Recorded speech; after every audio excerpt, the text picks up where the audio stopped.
Hola, bueno, espero que te encuentres bien. Hoy vamos a arrancar con la clase. Te voy a compartir pantalla. Vamos a comenzar, íbamos por la pregunta número 3. Voy a hacer una aclaración respecto al punto uno que un poco habíamos visto en la parte de la definición de RECPAN. Nos había quedado pendiente la parte de su doble acepción o su doble significado y podría ser como respuesta la que te voy a decir en este momento, ¿no?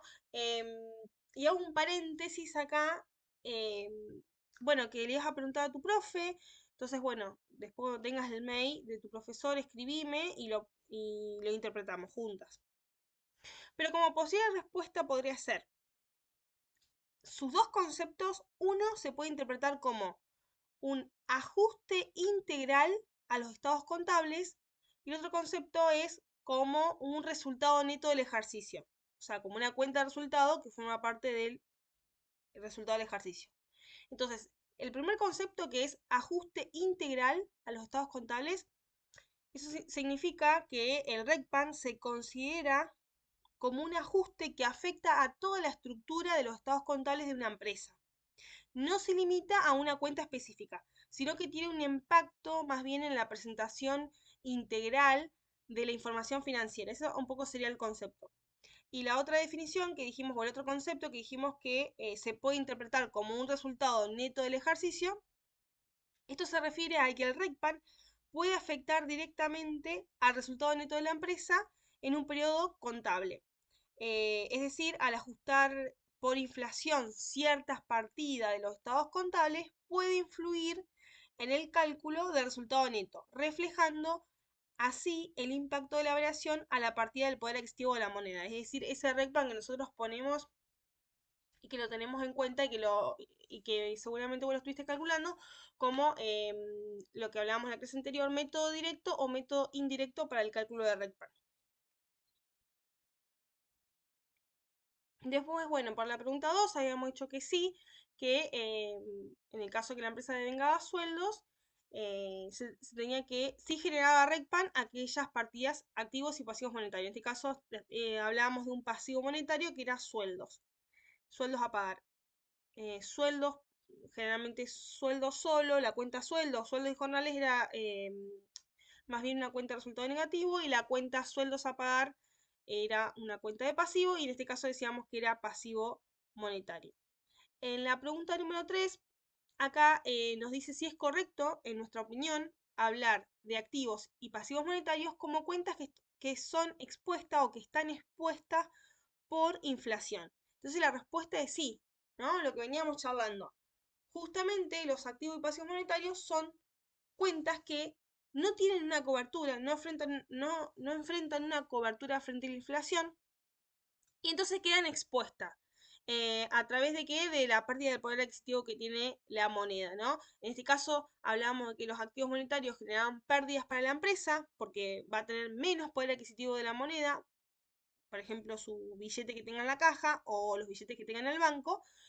Es lo que decíamos, ¿no? Por ejemplo, estoy en enero y tengo 1.000 pesos en el banco y luego estoy en marzo, probablemente con esos 1.000 pesos voy a poder comprar menos cantidad de mercadería que si hubiese comprado la mercadería en el mes de enero, porque hubo inflación y perdió poder adquisitivo la moneda, no tiene esa cobertura frente a la inflación.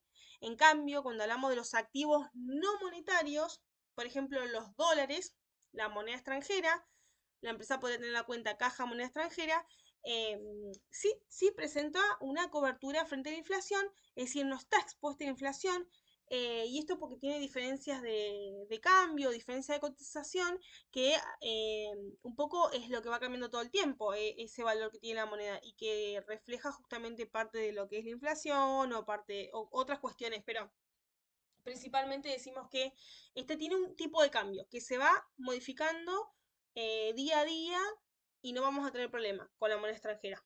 Y del lado de los pasivos decíamos que el pasivo monetario, en este caso, puede ser proveedores, la cuenta proveedores, es una cuenta que está expuesta frente a la inflación y en el caso ese a la empresa le genera una ganancia porque no es lo mismo pagarle 1.000 pesos en enero al proveedor que pagárselo en marzo 1.000 pesos.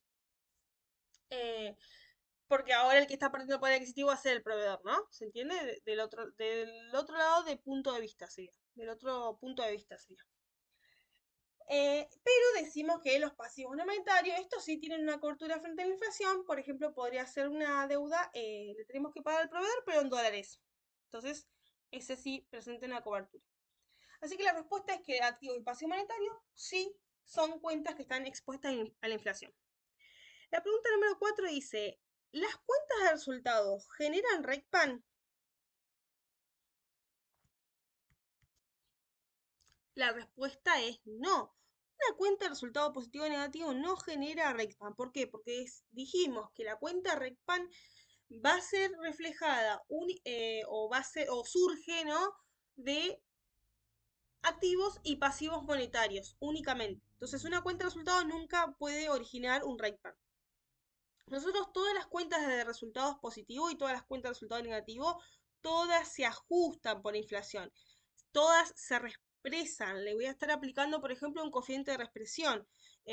Voy a mirar esa cuenta de resultados. Si hay resultados generados mes a mes, por ejemplo, la cuenta ventas, voy a ir mirando qué ventas de qué mes fue, que eso se llama anticuar la partida, es ver en qué mes surgió la cuenta ventas, y le voy a aplicar su coeficiente de reexpresión respecto a su mes. Por ejemplo, las ventas de febrero, voy a identificar cómo son las ventas de febrero, le voy a aplicar el coeficiente que me lleve los pesos de febrero a fecha de cierre. Supongamos que la fecha de cierre es en diciembre.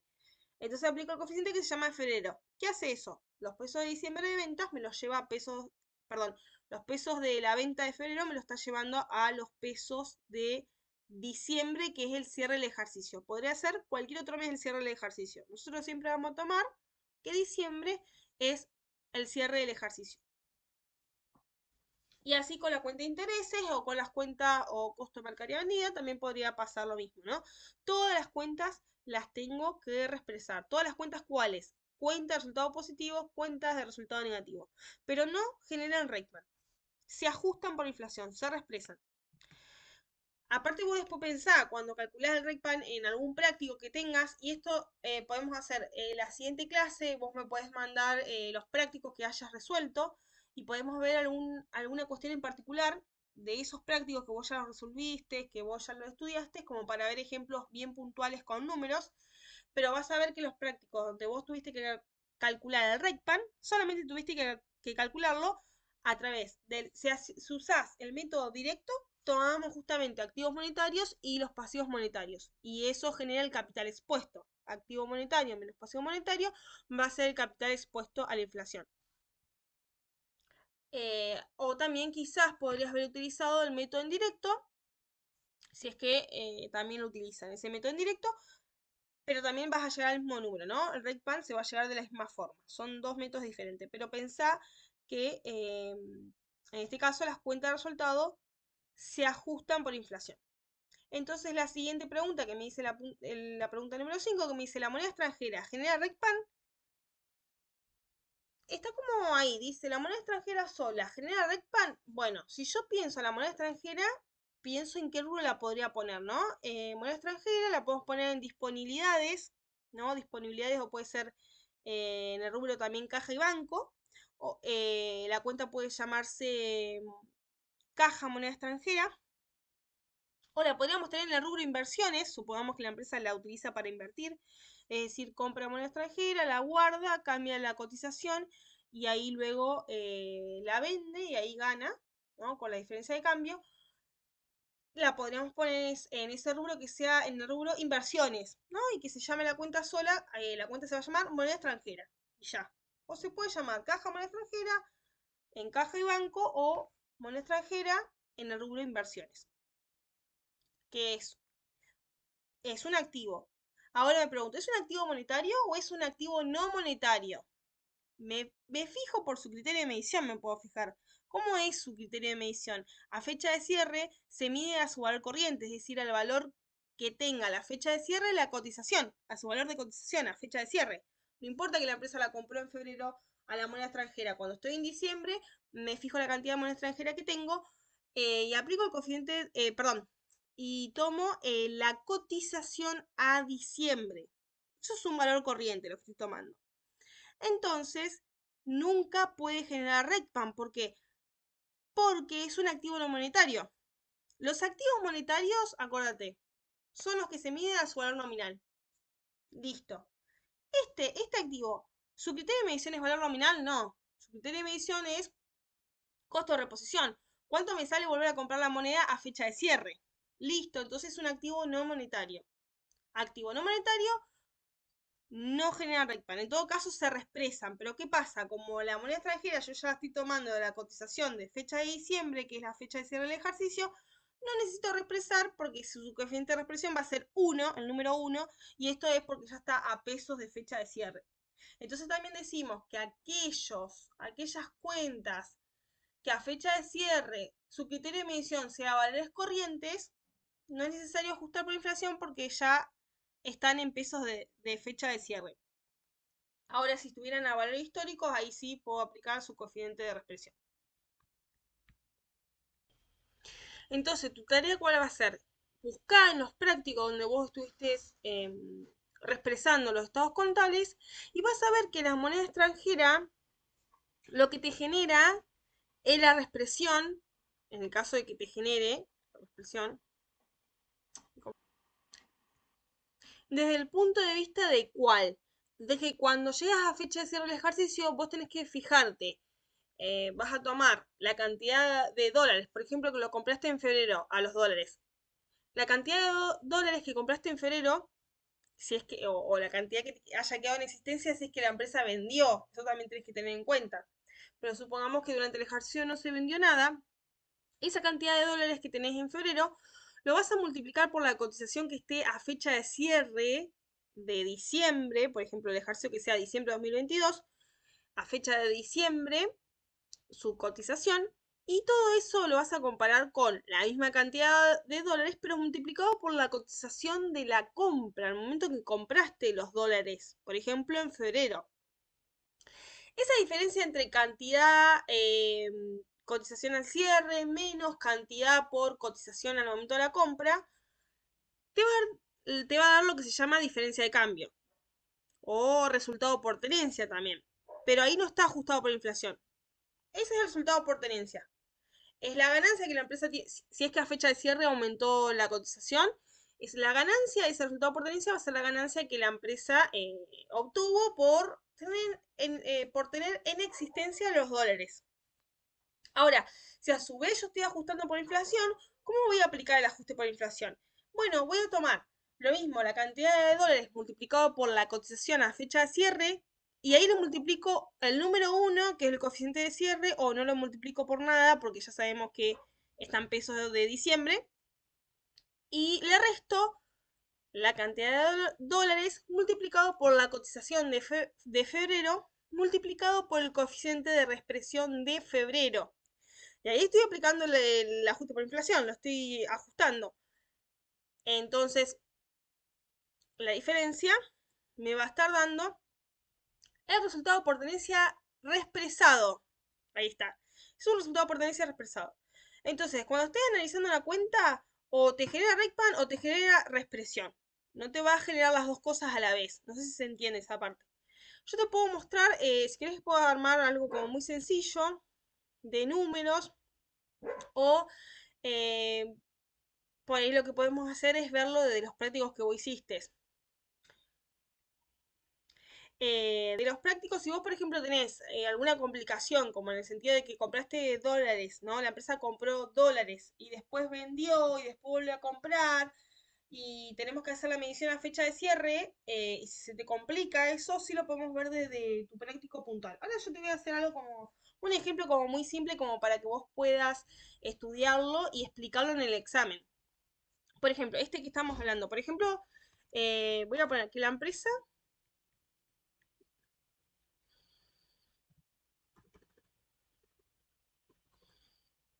les voy a poner ejemplo de moneda extranjera.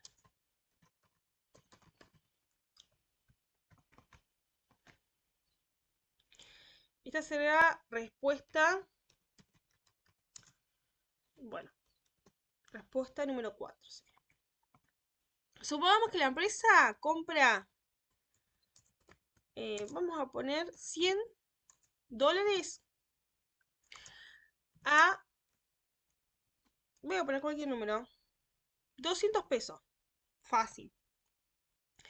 Los compra, ¿cuándo los compra? En febrero. Supongamos que acá al comienzo voy a poner en febrero.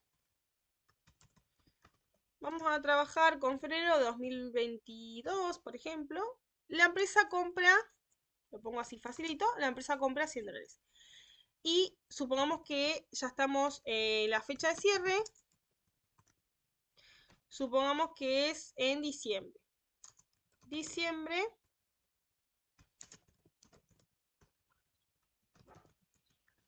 La fecha de cierre es en diciembre. Bueno, estamos trabajando 2022. Y supongamos que nos dan como datos adicionales. Dato adicional. La cotización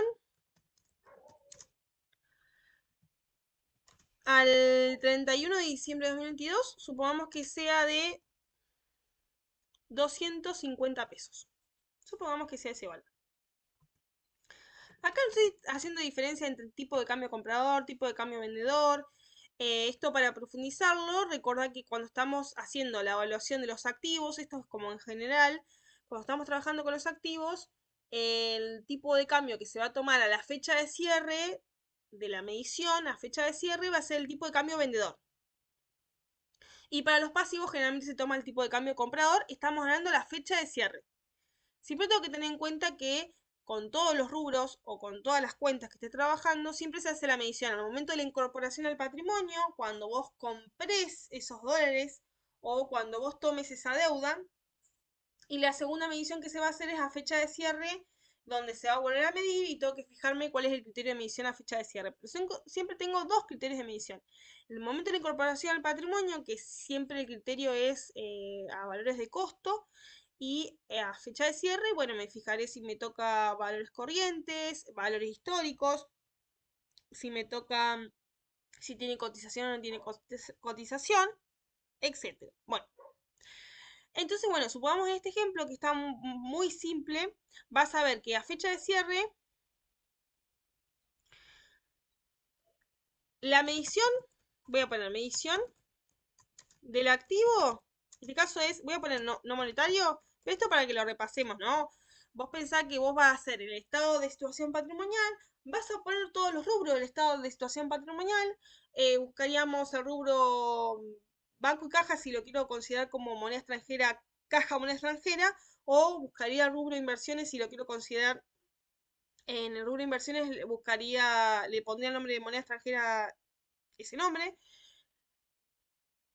lo buscaría en los rubros correspondientes, ¿no? Yo te lo estoy haciendo así para que vos lo puedas estudiar, pero estamos trabajando en la emisión del activo. Es un activo, perdón, es no monetario, acuérdate. No monetario estamos trabajando. Yo puse ahí mal, me confundí. Es no monetario. Bueno, entonces la medición de este activo no monetario, ¿qué vamos a estar diciendo? ¿Cómo se mide? La moneda extranjera.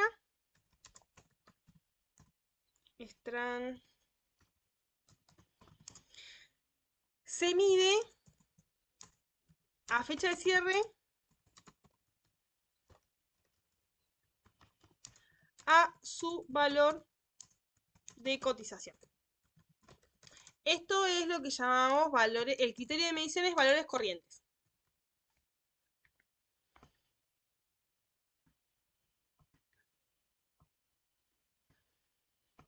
Vamos a subir un poquito acá. Valores corrientes, es su criterio de medición.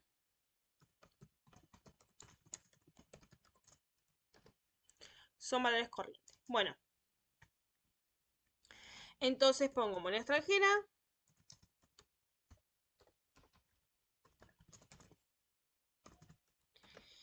Y acá voy a hacer la cuenta. Me fijo, supongamos que no hice más nada, que acá dijimos que no vendimos ni nada, ni volví a comprar. Sabemos que seguimos teniendo $100, pero su cotización a fecha de cierre es de 250. Entonces va a estar valuada 100 unidades de dólares por 250. Entonces acá vamos a poner $100 por 250 pesos. Y este es el valor que va a quedar a la fecha de cierre de la moneda extranjera. Vos tenés que tener en cuenta lo siguiente. Bueno, acá dice coma, pero es un punto sería, ¿no? 25.000 pesos.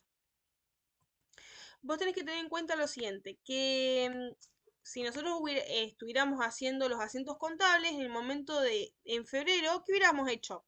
Hubiéramos puesto moneda extranjera, uy, lo hago acá, hubiéramos puesto moneda extranjera, supongamos que hubiera usado esa cuenta, contra ponerle que lo pagué en efectivo o con banco. Banco, supongamos cuenta corriente, que lo pagué con una transferencia bancaria, bueno, o con efectivo, bueno. Hubiéramos puesto caja. Entonces acá, para el momento de la incorporación, sí van a ser $100 multiplicado por 200 pesos. Ese sería como el valor, digamos. A fecha de cierre, antes de hacer la medición, yo la moneda extranjera, si hacemos el mayor de la moneda extranjera, está en 20.000 nomás. Pero su criterio de medición lo tengo que llevar a valores corrientes, entonces lo tengo que llevar a 250. Hay una diferencia entre lo que yo tengo registrado a fecha de cierre y lo que me da su evaluación a fecha de cierre, ¿no? Lo que yo tengo registrado en febrero, al momento de la incorporación, y lo que registré en diciembre. Y eso es lo que se va a reconocer. Hay 5.000 pesos que hay que reconocerlos como resultado por tenencia. Entonces, este sería en el estado de situación patrimonial. Entonces, si en el estado de resultado, iría a lo que se llama resultado por tenencia. El resultado por tenencia va a ser generado por la diferencia, y esto es un poco lo que veníamos diciendo. Lo puedo poner acá, acá lo puedo poner. Nos fijamos cuál es su valor corriente. Vamos a poner un poco más acá. El valor corriente son $100 multiplicado por 250 pesos. Ese es su valor corriente. Y el valor histórico son el momento de la compra, $100 multiplicado por 200 pesos. Bueno, vos después haces clic acá y te dice la cuenta que estoy haciendo. La diferencia es el resultado por tenencia. Acá le vamos a poner, acá le voy a poner un signo como resta para que reste, para que el Excel me ponga como resta. Voy a poner paréntesis para que no afecte. Ahí está. Acá ya pongo como suma en el Excel, pero estoy haciendo una resta, va a ser 25.000 menos 20.000, 5.000. Este es el resultado por tenencia que va a quedar. Acá lo vuelvo a hacer. La otra forma es poner directamente $100 multiplicado por la diferencia entre... Uy, perdón. Entre los 250 menos los 200 pesos. Y ya, se va a dar también lo mismo, 5.000. Pero este no está ajustado por inflación todavía. Porque si yo lo tengo que ajustar por inflación, todavía no está ajustado por inflación. Lo que yo voy a decir es que no genera RECPAN, dijimos. Ya no genera RECPAN porque su criterio de medición no es un valor nominal, sino que son valores corrientes. Eso ya me da la pauta. Aparte me doy cuenta que por ese criterio de medición es que es un activo no monetario. Si tuviera que reexpresarlo, ajustado por inflación, lo voy a hacer acá al costadito, ¿eh? Ajustado por inflación. Supongamos, vamos a completarlo, vamos a poner aparte como datos adicionales, voy a agregar cualquier número voy a poner, porque es un cálculo inventado, o sea, un ejercicio inventado ahora. Coeficiente de reexpresión, supongamos que sea del mes de febrero, únicamente 1.20. Vamos a poner 1.30, ahí.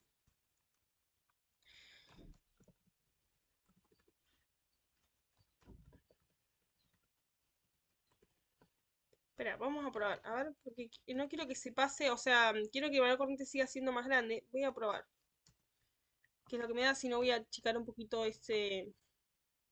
Sí, voy a cambiarlo.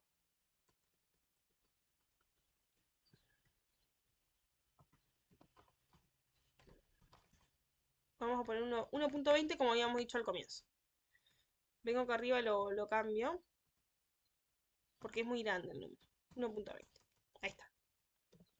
Elegí números muy cercanos, por eso entre 25 y 20 son muy cercanos los números. Bueno, entonces, ajustado por inflación, esto es lo que decíamos. Lo que está en peso de cierre se ajusta por el número 1, coeficiente 1, porque ya está en moneda de cierre. Y esto que está, los 20.000 que corresponden a el mes de febrero, que son en peso de febrero, al aplicarle el coeficiente 1.20, está haciendo que esos 20.000 pesos, esa moneda que está en febrero, la estamos llevando a fecha de cierre, que son equivalentes a 24.000. Acá estaríamos, bueno, haciendo lo mismo, o directamente ponemos 25. Y entonces acá sí estaríamos haciendo la diferencia, que en este caso son 1.000 pesos, y que estos 1.000 pesos sería el resultado por tenencia ajustado por inflación, reexpresado. O ajustado por inflación, es lo mismo. Como lo quieras poner, como estés acostumbrado a poner. Entonces, estos ejemplos sí son importantes que los puedas entender y que los puedas explicar así como de forma simple porque da la pauta de que uno entendió el tema. Entonces, bueno, acá podríamos decir que ajustado por inflación, si tuviéramos que hacer el estado de resultado ajustado por inflación, que ¿cómo se llama? ¿Cómo le dicen? Generalmente es el que le dicen en moneda homogénea. Pero voy a agregar un renglón, así no me queda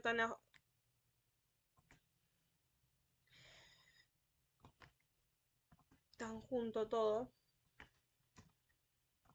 Esos 1.000 resultados por tendencia expresado. Bueno, ahí pondría resultado por tenencia. Acá también le puedo poner, si quiero expresado, como para diferenciarlo, a veces o a veces no se le pone la palabra expresado, solo en los efectos de que ahora entiendas que eso es exposición de cuentas. Ahí es en función del plan de cuenta que tenga, en tu caso, la cátedra que te dieron para estudiar, o en la vida real será en función del plan de cuentas que tenga la empresa. 1.000 pesos. Y ahí estamos ajustando esa cuenta. Entonces, acá tenemos la demostración de que la cuenta moneda extranjera, decimos que es un activo no monetario y que lo podemos ver reflejado a través de su criterio de medición, que en este caso es su valor corriente, dado por su valor de cotización a fecha de cierre, y que nunca va a generar RECPAN, que en caso de hacer ajuste por inflación genera resultado por tenencia reexpresado.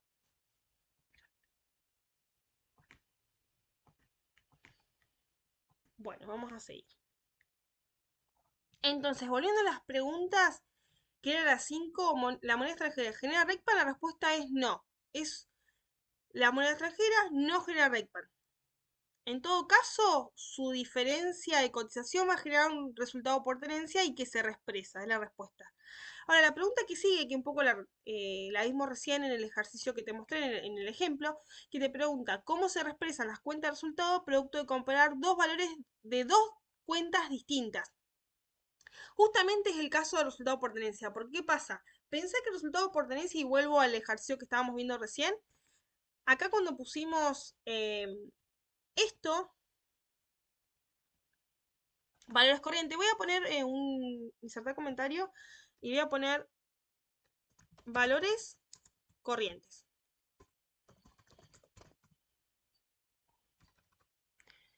Corrientes. Y acá voy a insertar otro comentario y que diga valor histórico.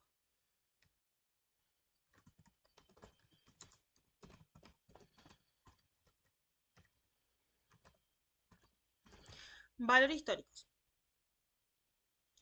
Entonces, y bueno, y este era el resultado por tenencia. También le vamos a agregar acá por las dudas, pero creo que se entiende. Por tenencia o cualquier cosa que no se entienda de que esté abreviado, también me preguntas. Entonces, este resultado por tenencia es una cuenta del estado de resultado que se genera a través de la diferencia entre dos valores, entre un valor que es corriente y entre un valor que es histórico. ¿No es cierto? Sin pensar en el ajuste por inflación. Esta primera parte que nosotros hicimos 5.000, que era la diferencia de cambio. Ahora te está preguntando, si lo tenés que reexpresar, ¿cómo lo haces? ¿Tomamos los 5.000 y le aplico el coeficiente de reexpresión? No. Tengo que volver tengo que, mejor dicho, tengo que reexpresarlo, tomar la anticuación de las partidas, pero por cada concepto diferente, por cada concepto diferente. Es decir, por eso volvimos a hacer el cálculo auxiliar, donde en el valor corriente me fijo de qué momento es, que en este caso era fecha de cierre, y por eso le apliqué el coeficiente de fecha de cierre, coeficiente de fecha de cierre, que siempre es 1, y su valor histórico me fijé de qué momento era, en este caso era de febrero, entonces tomé el coeficiente de febrero, volví a hacer los números, ¿no? Volví a calcular 25 por 1, 25.000, 20.000 por 1,2, 24.000 y volví a hacer la diferencia entre 25.000 menos 24.000, me dio 1.000 pesos. Pero yo no tomé los 5.000 y le apliqué un coeficiente y ya. No, lo tuve que hacer por parte, por cada concepto. Esa es la pregunta que te está refiriendo. Entonces, generalmente pasa esto, con resultados por tenencia. También, en este caso son resultados por tenencia de moneda extranjera, también lo ves en resultado por tenencia de mercaderías. Tenemos que hacer el mismo procedimiento. Y creo que son esas los ejemplos. Después, por ejemplo, ¿qué otra cuenta de resultado podría estar? Sueldos, gasto de luz, gasto de limpieza, seguridad. Son cuentas que no les pasa esto que surgen por diferencia de dos conceptos. Son las únicas cuentas que surgen. Bueno, esa sería la respuesta para el punto 6. Así que bueno, te sirve para las dos. En realidad el ejemplo quizás va más para las 6 em, del cómo lo tenés que hacer.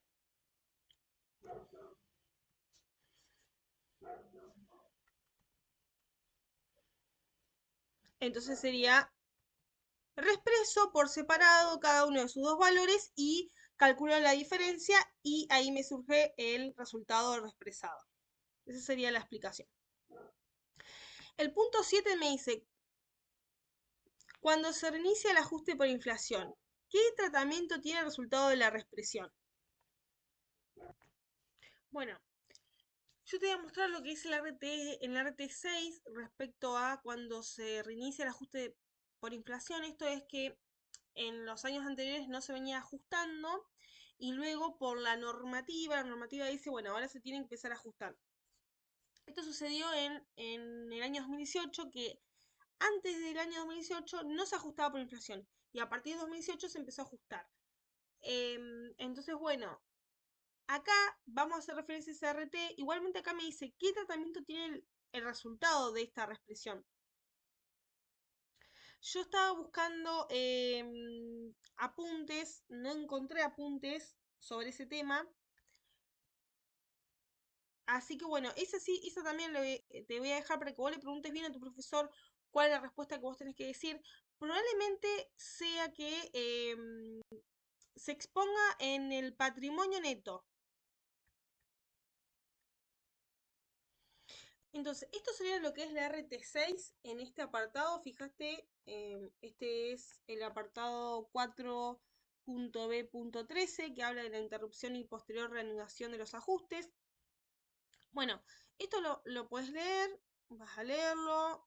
Acá en sí no nos dice nada respecto de en qué cuenta vamos a exponer esa reanudación de los ajustes. Si yo en los años anteriores no venía ajustando por inflación y comienzo a ajustarlo, ¿dónde pongo ese resultado? ¿En qué parte lo expongo? Esa es la pregunta específicamente. Entonces, yo te voy a mandar para que vos puedas leer. Por el momento, de acá hasta donde venimos lo que es el video, ahora te voy a mostrar.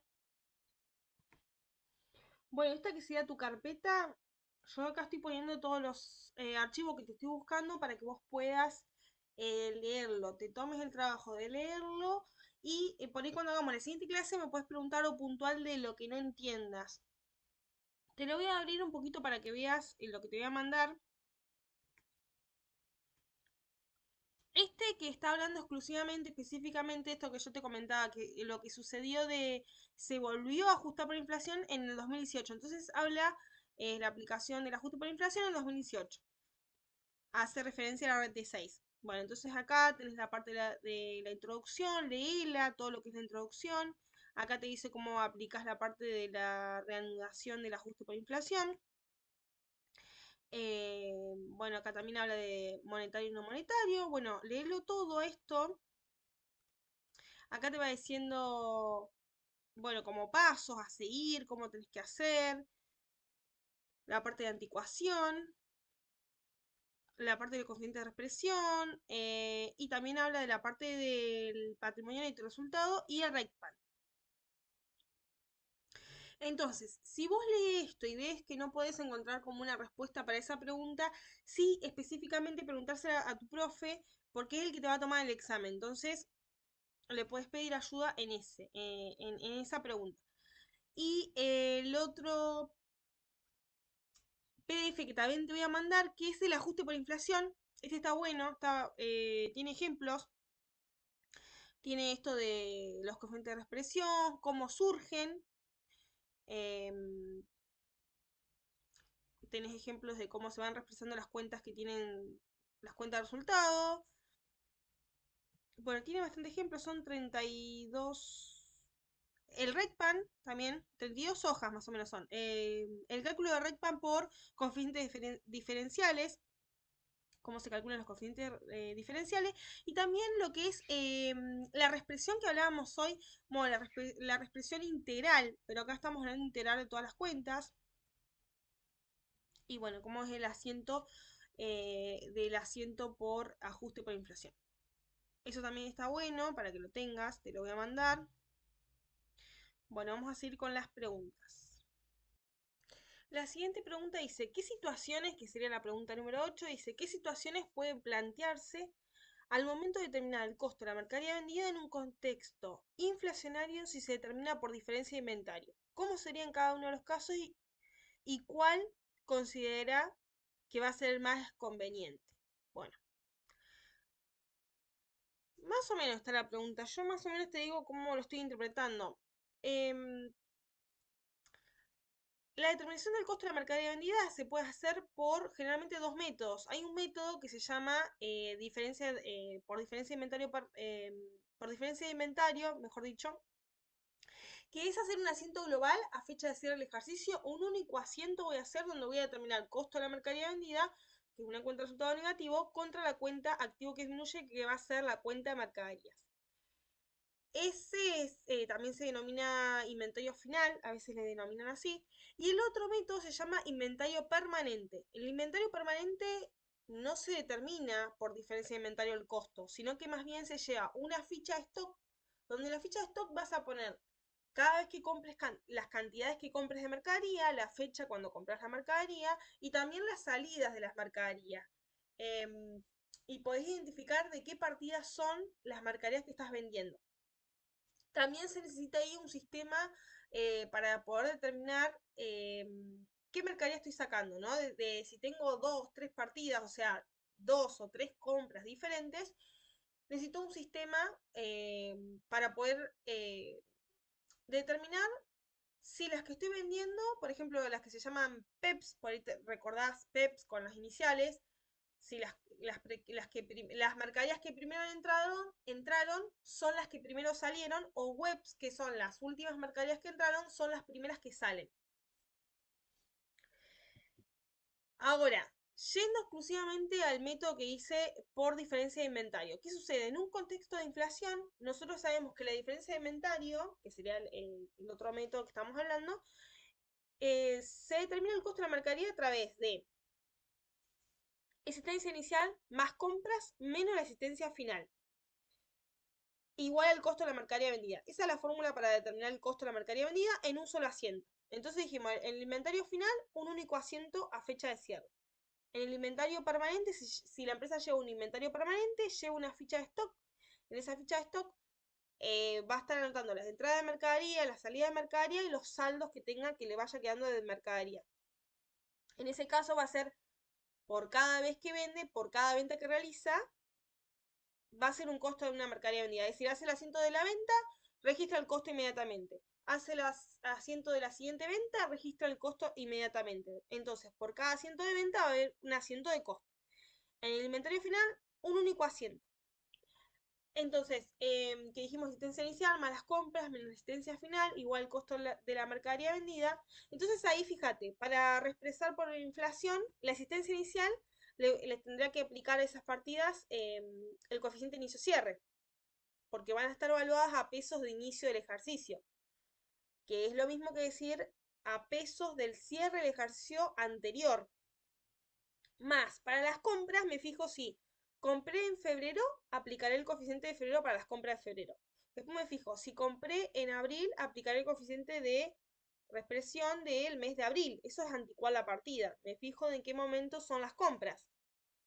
Entonces sumo existencia inicial más esas compras reexpresadas. La existencia inicial la reexpresé por el coeficiente inicio-cierre. Las de las compras apliqué el coeficiente correspondiente al mes de cada compra menos la existencia final. Acá en la existencia final me tengo que fijar que si la empresa utiliza un criterio de medición a valor histórico o si la empresa utiliza un criterio de medición a valores corriente. Entonces, si utiliza un criterio de medición a valores corriente, esa existencia final ya va a estar a valores corriente.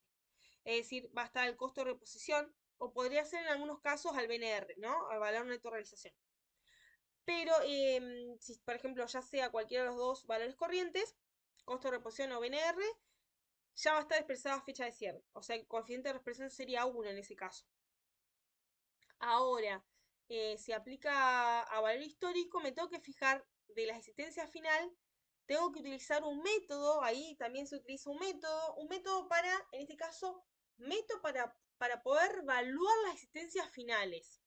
Método para evaluar las existencias finales. Ese método, por ejemplo, puede ser, ahora voy a buscar también ejemplos, estoy pensando porque tengo ejemplos, puede ser uno que se llama el promedio de las últimas tres compras, podríamos tomar. El otro método es PEPS en base a unidades, que se toma que las que primero entraron, se considera que las mercaderías que primero entraron son las que primero salen. Entonces, en definitiva, como existencia final, me va a quedar las últimas que compré. Entonces la estaría evaluando las últimas compras. Y hay un método más que se denomina precio promedio ponderado, que es para algún tipo de mercadería, como por ejemplo podría ser para, bueno, en aquellos donde los productos no difieren mucho sus valores, o sea, donde tenemos varios productos que vendemos, pero que sus precios no difieren mucho, como para tomar un promedio. Se toman un promedio. Así que ahora te voy a mostrar. Bien, tengo los dos. Ahí lo que hice es ampliar la pantalla para que te aparezca el nombre, para que se vea. Acá tenemos el nombre. Inventario final, CMB, que es el costo de mercadería vendida. Entonces ese es el método de inventario final. Acá tenés un ejemplo. Está bueno, está bastante fácil para que puedas ver esto que decimos de los tres métodos. Hablamos de que para el inventario final se utiliza un método para evaluar la asistencia final. El último componente de la ecuación sería. Entonces, bueno, acá tenés el ejemplo, acá tenés como las consignas, o qué es lo que fue, qué es lo que tenía al inicio de la empresa, qué fue lo que compró, qué fue lo que fue vendiendo. Acá están los asientos contables. Esto te lo dejo para que vos lo mires. Si vos tenés alguna duda, lo vemos en la siguiente clase, pero yo creo que te va a salir. Pero si no te sale, así podemos avanzar con las otras preguntas. Si no te sale o no te acordás, porque por ahí no te acordás, esto probablemente lo viste en contabilidad básica, CD o contabilidad 1, son las primeras contabilidades. Entonces, bueno, es más bien para recordarlo. Y acá está un método que se llama el de la última compra, el otro que se llama costo promedio de compra, un promedio, y PEPS en base a unidades. Y acá tenés los números de cómo se fue haciendo. Lo único que tenés que tener en cuenta es que por ahí si hay una bonificación ahí, eh, que por ahí es lo más raro que hay. En las bonificaciones lo que se hace es que al momento de hacer reconocer el valor de la compra, ya se resta la bonificación. Bueno, y por otro lado tengo el otro Excel que también te lo voy a mandar, el que se llama el otro método que es el inventario permanente. Esto para que repase los dos conceptos. Acá estaría como la ficha de stock, donde tenemos la parte de las entradas de mercadería, la parte de la salida de mercadería y donde se va registrando los saldos. O también se llama, acá dice existencia, pero sería el saldo. El saldo de mercadería en definitiva va a ser este último. Ese es el saldo. Acá no está el ajuste por inflación, es solamente para que recuerde los dos métodos, para que sepas y recuerde los métodos. Acá hay otra situación, situación 1, esta planilla de stock está hecho con PEPS y esta planilla de stock, la situación 2, está hecho con el método WEBS. Entonces, estos métodos lo utilizamos para determinar directamente el costo de la mercadería vendida, es decir, para en la parte de las salidas, a qué valor le voy a dar, dependiendo del método lo que tenga acá, si es PEPS o WET, por ejemplo. También hay otro que es un promedio, que también se puede utilizar promedio. El precio promedio ponderado, sí, creo que se llama perdón. En este, pero a veces son nombres, es casi lo mismo. En este, por ejemplo, que es inventario final, se le llama costo promedio de compra. En el inventario permanente, ese sí es el método que está PEPS Webs y PPP es precio promedio ponderado. Por las dudas la aclaro, no sé cómo le dije recién, pero por las dudas lo aclaro. Ahora, decíamos, este no tiene inflación. Ahora, cuando hablaba la pregunta de qué pasaba con la inflación, es un poco lo que estábamos hablando, que volviendo acá, de si estamos hablando únicamente cuando utilizamos diferencia de inventario, entonces hay que ver para la asistencia final qué criterio de medición utiliza la empresa. Depende del criterio de medición, si utiliza valores históricos, ahí sí voy a ajustar por inflación la asistencia final. Si utiliza valores corrientes, no se ajusta porque ya está en peso de cierre o se aplica el número 1 multiplicado por 1, que queda igual. Pero sí para la asistencia inicial y para las compras sí la vamos a estar ajustando por inflación. Y en cuanto en comparación con el otro método, que sería el método inventario permanente, y paso mi gato, del método inventario permanente, ahí en esa situación estaríamos ajustando por inflación en función de los meses en que estoy aplicando o registrando el costo de la mercadería vendida. Pero acá, ¿qué tengo que tener en cuenta? Atención. Si estamos en el sistema de inventario permanente y yo dije, por ejemplo, vendo en febrero, determino el costo. Primero hago el asiento de venta de febrero, por ejemplo, hago caja ventas y abajo hago el asiento inmediatamente donde diga costo de mercadería vendida a mercaderías, ¿no? Ahí el costo, seguramente me voy a fijar que puede llegar a ser las existencias iniciales. El costo que le tenía a las mercaderías al inicio, por ahí las había comprado a 100 pesos, entonces ese va a ser mi costo en febrero que la estoy vendiendo. Quizás en febrero la estoy vendiendo a un precio de venta que es diferente, que son 160 pesos. Bueno, ese va a estar 160 pesos multiplicada la cantidad de venta en la cuenta ventas. Pero en la cuenta de costo va a ser la cantidad que vendí, pero multiplicado, por ejemplo, el precio de la compra. Lo compré el año pasado, entonces lo tenía al inicio del ejercicio, supongamos, ¿no? Entonces, en ese caso, en el costo tengo que prestar atención. Si la empresa utiliza criterios de valor histórico para el costo de la mercadería vendida, simplemente voy a hacer costo de mercadería vendida a mercadería. Ahora, si la empresa utiliza criterios de valores corrientes, que a veces puede aplicarse ese método, entonces ahí surge el resultado por tenencia de mercadería vendida. Entonces el asiento va a quedar costo de mercadería vendida, resultado por tenencia de mercadería vendida, que puede ser resultado positivo o negativo, dependiendo, ahora hablamos de qué, y contra la cuenta mercaderías. Depende de qué. Siempre si el valor corriente es mayor al valor histórico, va a ser resultado por tendencia positivo, y si el valor corriente es más chiquito que el valor histórico, va a ser resultado negativo. Una pérdida y una ganancia. Si estamos trabajando con criterios para el costo de la mercadería vendida, utilizo valores corrientes, también se reexpresa. Y esto, ojo acá, porque es la diferencia que tiene con el resto de las cuentas que están valuadas a valores corrientes. ¿Por qué? Porque si estoy vendiendo en febrero y utilizo valores corrientes para el costo de mercadería vendida, voy a aplicarle a valores de costo, pero a moneda de febrero. Es decir, me tiene que decir el texto, eso lo podés buscar en asientos que tengas. Me tendría que decir el valor de reponer la mercadería al momento de la venta, que va a ser por ejemplo en febrero, es de 115 pesos. Vos la habías comprado el año pasado a 100 pesos, o sea que la tenías en existencia de inicio, pero en febrero te dice el costo de reposición a este momento de la venta es de 115 pesos.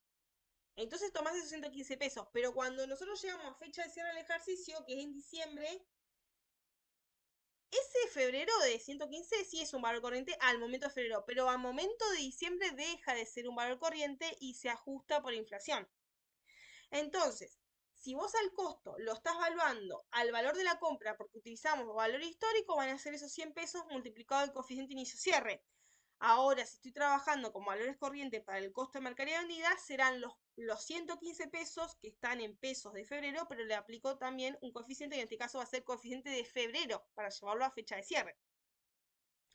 En definitiva, si aplico un valor histórico, en modelo o criterio de valor histórico o criterio de valores corriente para el CMB, para el costo de la mercadería vendida, siempre se ajusta por inflación.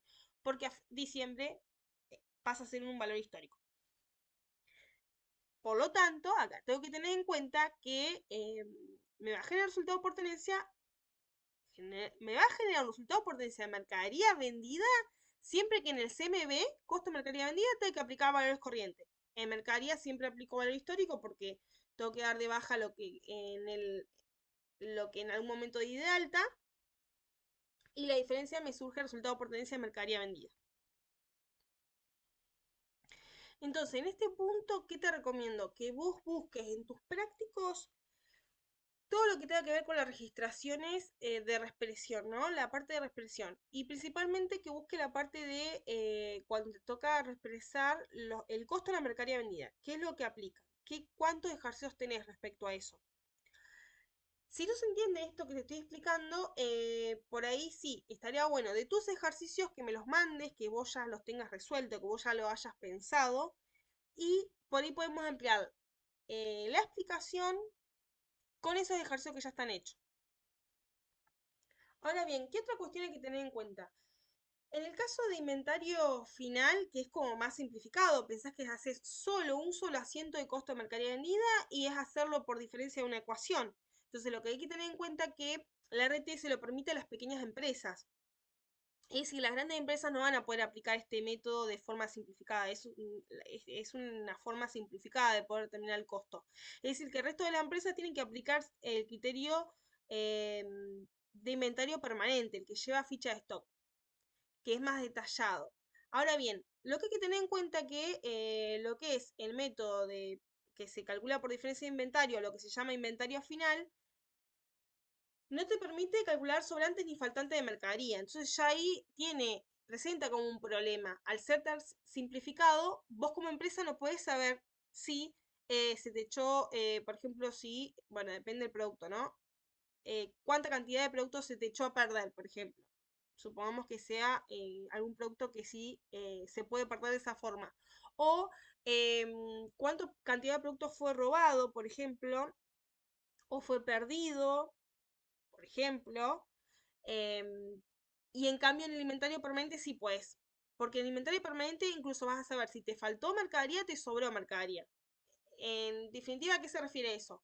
Bueno, porque vos con la ficha de stock vas a estar diciendo cuántas las unidades que entran a la empresa, las unidades que salen, vas a saber cuándo te tiene que quedar la fecha de cierre y después vas a ir al depósito de tu empresa y vas a contar esa mercadería. Y ahí vas a comparar lo teórico, que sería la ficha de stock, que sería en principio la posta, lo que tendrías que tener, con la realidad. La realidad es ir al depósito y contar las mercaderías, por ejemplo.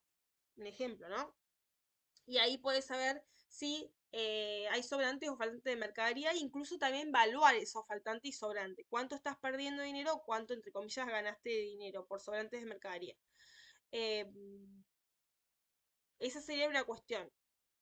La otra cuestión es que cuando dice cuál cree conveniente, no sé si se está refiriendo exclusivamente a la inflación. No sé si la pregunta se refiere a cuando hay inflación, cuál de los dos métodos aplicar. Yo creo que es eso. Independientemente de la inflación, si hay o no inflación, yo creo que el inventario final, que bueno, esto te lo dice la RT, hay que ver si entras dentro de los parámetros como para ser una empresa que puedas usar la forma simplificada que sería el inventario final. Si podés, y sí, yo diría que sí. Utilices ese método de inventario final porque es simplificado. Ahora, también hay que ver si son productos de alta gama, en donde ya con un producto que te falte hay mucha pérdida para la empresa. Yo creo que ahí sí recomendaría eh, un sistema de inventario permanente. Bueno, la pregunta número 9 dice, ¿cómo se debe expresar a las reservas legales y cuál es su fundamento? Entonces, yo te voy a mandar también un PDF, dos PDF te voy a mandar respecto al patrimonio neto. Uno donde tenéis un poquito explicado conceptualmente qué son las reservas, los distintos tipos de reservas, y otro PDF que es este que está acá en la pantalla, que ya empieza a hablar ya lo que es reserva con ajuste por inflación. Acá te dice cómo es la forma de reexpresarlo. Entonces nosotros lo que vamos a tener que hacer es anticuar la partida, ir viendo cómo, de qué momento surge momento estoy hablando de meses, de qué mes es que se dio de alta esa reserva, por así decirlo, o sí, generalmente que se dio de alta. Puede ser que se dé de baja en casos especiales, pero en qué momento se dio de alta la reserva. Esto es para poder mantener su valor real. Ahí dice, sobre este tipo de resultados acumulados, en particular la FAPSE aplica el siguiente tratamiento, dice. Cuando se reanude o se aplique por primera vez el ajuste por inflación contable, estas reservas se ajustarán desde el inicio del periodo comparativo. Esto significa que se mantiene la reserva legal a su valor nominal o valores de libros a esa fecha. Y a partir de ahí se va a comenzar a hacer el ajuste por inflación. Luego se va a ajustar, se ajustará por el coeficiente desde el inicio del periodo hasta el cierre del ejercicio, es decir, de punta a punta. Es el coeficiente que nosotros le nombramos, generalmente le decimos coeficiente inicio-cierre o le llaman coeficiente inicio. Entonces, respecto a las reservas, vos tenés que pensar lo siguiente. Cierra el ejercicio económico, supongamos, cerró el ejercicio de diciembre de 2021. En diciembre de 2021 determinamos el resultado del ejercicio. Los primeros 4 meses del año, hasta los primeros 4 meses del año siguiente, que serían enero, febrero, marzo, hasta abril 2022, la empresa tiene todo ese tiempo, o los socios tienen ese tiempo, para reunirse en la asamblea, en el caso de una sociedad anónima, y determinar y decidir, puede ser, bueno, una SRL o el tipo de sociedad va a ser el órgano que se va a encargar de la reunión de los socios, ¿no? Pero en forma general, diríamos, una sociedad anónima, la asamblea. Se reúnen los socios y determinan de ese resultado del ejercicio qué van a hacer. Pero de eso, ¿qué van a hacer con resultado del ejercicio? Primero, tienen que cumplir con cuestiones legales. La cuestión legal es que la ley de sociedades comerciales le exige a la empresa que cumpla con lo que es, realice la reserva legal y que esta reserva legal se determina del 5% del resultado del ejercicio, va a ser del año pasado, ¿no? 31 de diciembre de 2021, toma el resultado del ejercicio, le aplicás al 5% y ese sería el mínimo. Como es el mínimo, es lo que realmente se realiza, se termina realizando lo mismo. Mínimo 5%, tomás el 5%.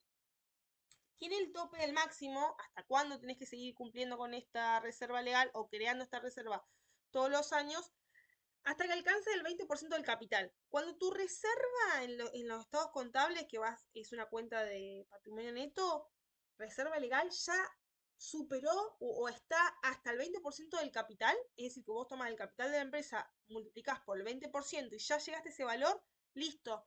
En teoría, los siguientes años no necesitas seguir, no estás obligado como empresa a seguir dando de alta una reserva legal.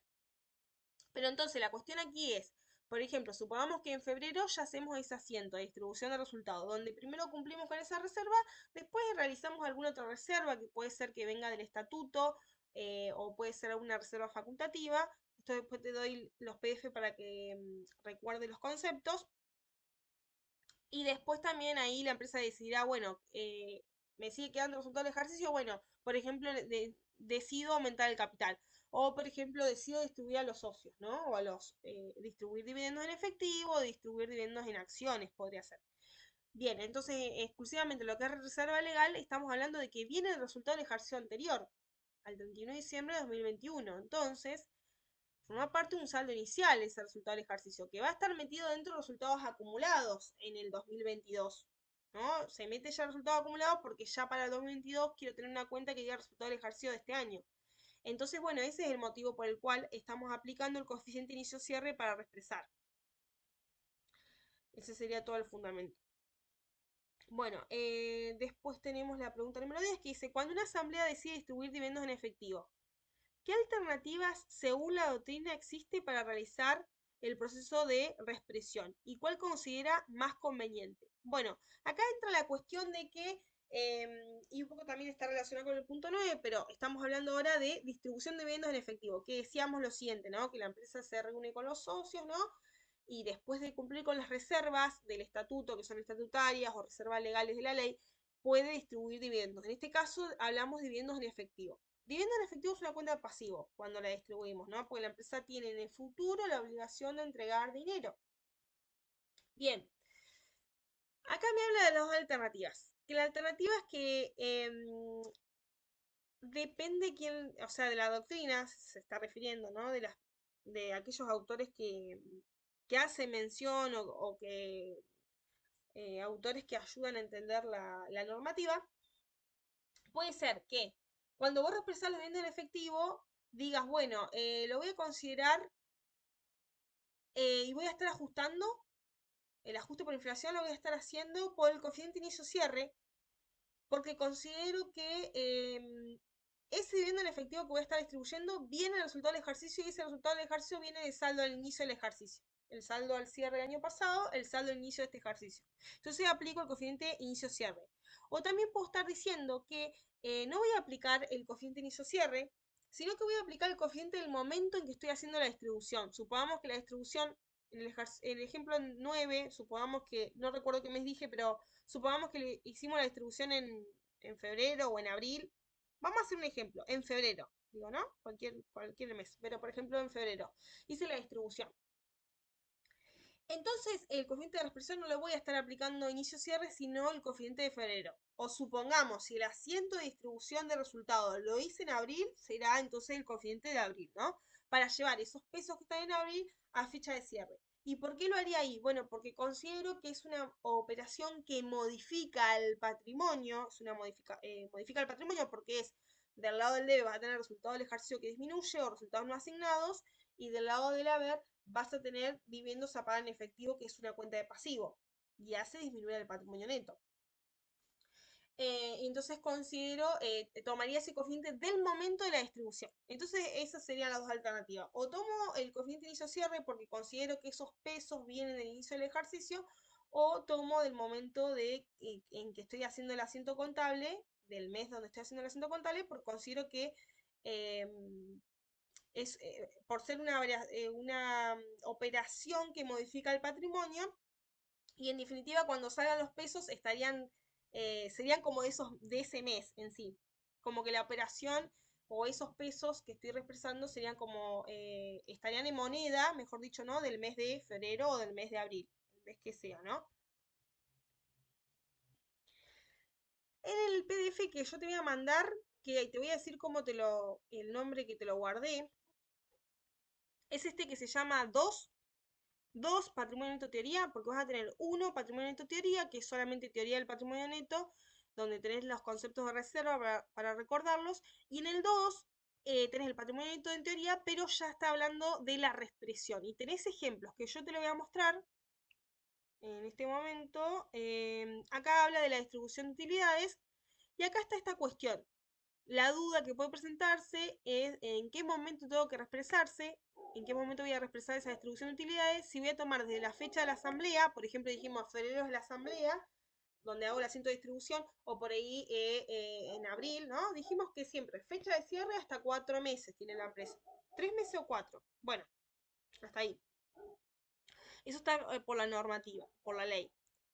Ahora me voy a fijar y te digo bien si son 3 meses o 4 meses. O desde la fecha del ejercicio anterior, que sería el coeficiente inicio-cierre. Y acá está todo, acá tenéis ejemplos también. Miralo, fíjate si lo entendés, está bueno, está bastante completo. Todo esto que te paso son material que yo tengo de otros alumnos, pero te va a servir. Si vos tenés material o encontrás material, podemos verlo de tu clase, pero como bueno, en las clases anteriores me dijiste que no tenía material, bueno, yo te paso esto de otros alumnos, pero que te va a servir igual. Acá tenés la opción 2, míralo, cómo se haría de una forma u otra. Son ejemplos bastante simples. Y acá, bueno, dice,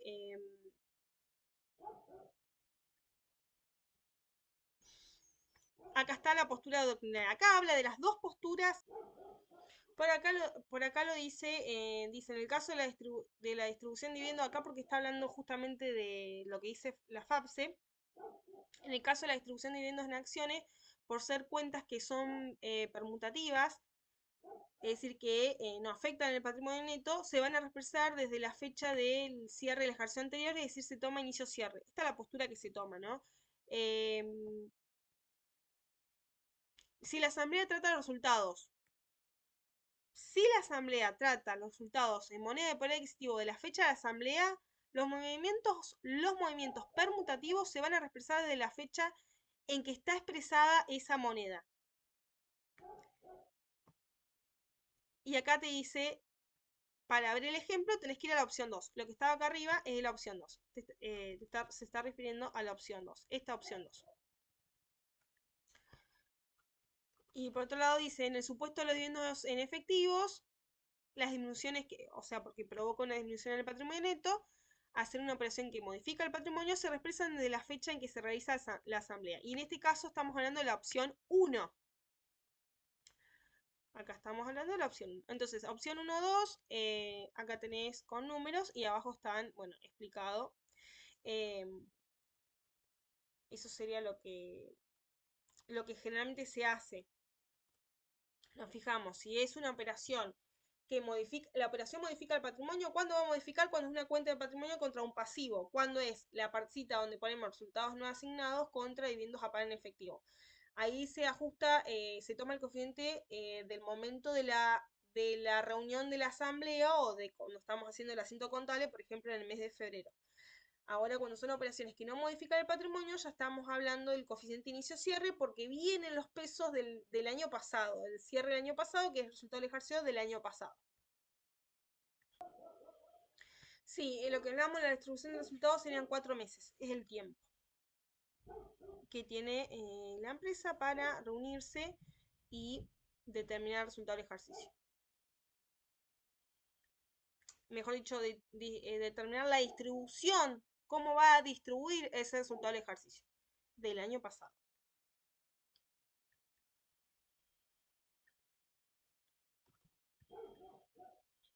Bueno, acá en este punto sí te dice que veas las interpretaciones de la FAPSE, que es eso, esa parte última que está en el PDF, y también dice de mediciones contables de este autor, Paulones, Ibeiras, y lo que te quería mostrar es que el PDF que yo te estoy mandando, que es de otra universidad, trabaja con ese autor.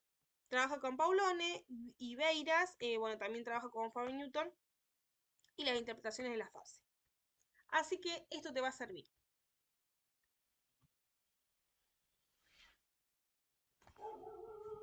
Bueno, en la pregunta número 11 dice, ¿qué criterios doctrinarios podemos detallar para clasificar los activos y pasivos como expuestos a la inflación?